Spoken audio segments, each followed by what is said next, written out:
So what is light and shade, and how do I show that on the competition floor? Because this day and age, it's going to be very difficult to make callbacks, especially when you get to the higher levels, unless we can show this in our dancing. Okay, so number one, we do this through acceleration and deceleration. So for beginners, when you first start to dance and you're just learning kind of the footwork, you pretty much go down the floor at one speed, 5 miles an hour, 5 miles an hour, 5 miles an hour. I'm not putting down social dance friends. It's just a stage in the process we all go through, okay?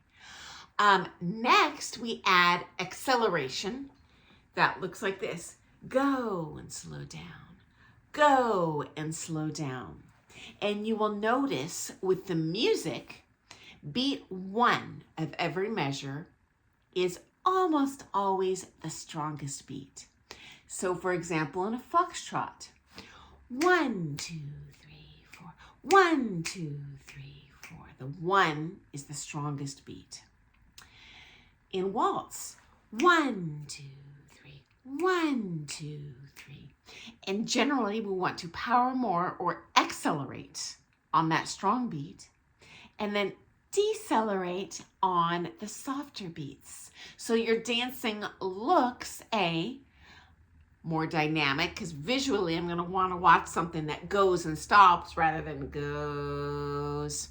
And B, it looks more musical when my movement reflects the strong beat and the soft beat, the strong beat and the soft beats, okay? And we can do this through a number of different ways. Firstly, in technique. Secondly, through choreography as well, although you can let your coach handle that part, okay? Next up, we have a variation in the figures. So this will help emphasize the visually, the differences in the movement as well, as opposed to all the same. So for example, if I have a routine where the only thing I do is natural turning figures. Okay, after about a minute and a half of that, I have lost the judge's attention. And so we mix it up. What do? We have natural turning figures. We have reverse turning figures. We have linear figures. We have standing rotary figures, like a runaround where we're not going anywhere at all, but we're spinning. And when we add all these different things together, suddenly it goes from looking at just a one color paint canvas to, wow, it's a Monet. There's all sorts of stuff that's interesting to watch that's going on. Likewise, and your coach is going to kind of walk you through this piece, but when they give you choreography, we are mixing up slows and quicks. So again, this does not apply to social dancing as much, certainly not beginners. At that point, you're pretty much just going slow. But for more advanced dancing, when even in the competitive bronze dancing, there are syncopations. So for example, I would do an open impetus turn, slow, and waltz, to a chassé, slow, quick, and slow. Okay, so that is going to add an additional element of zooming and stopping, right? Because when you do a syncopation, it is more of a stopping action.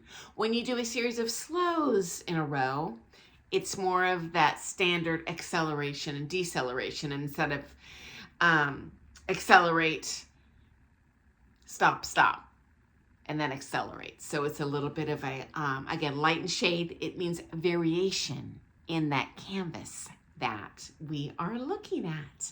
And the final way, a little less, it's a little more advanced. So this is less applicable to beginners. However, certainly the more advanced we get in our dancing, especially when you get to that gold level and higher, we're going to have light and shade in the body Okay, so again, for beginners, every one of us, when we started dancing, we were very blocky in our movement. If I did, for example, a forward, close, change step, forward, close, change, and the body, and if you're at this stage of the game, friends, it's not just you, it's all of us, but that is the stage we initially go through.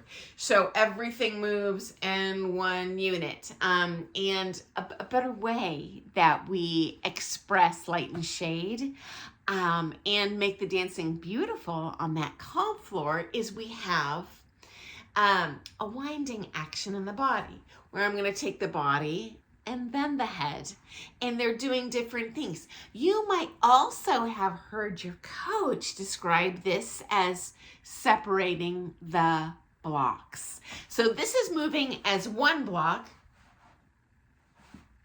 Okay, it's not, this is a step we all go through.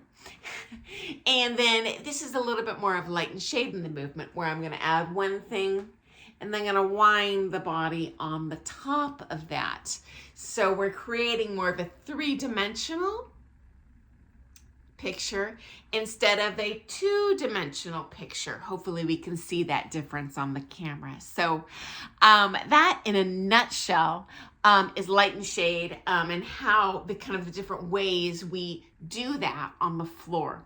And hey guys, if you have some things you'd like to add, please share in the comments, because I'm always trying to not make a 10-hour video, but I'm trying to communicate 10 hours worth of info.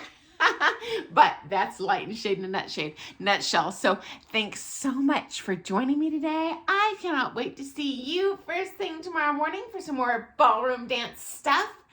See you then. Doodles!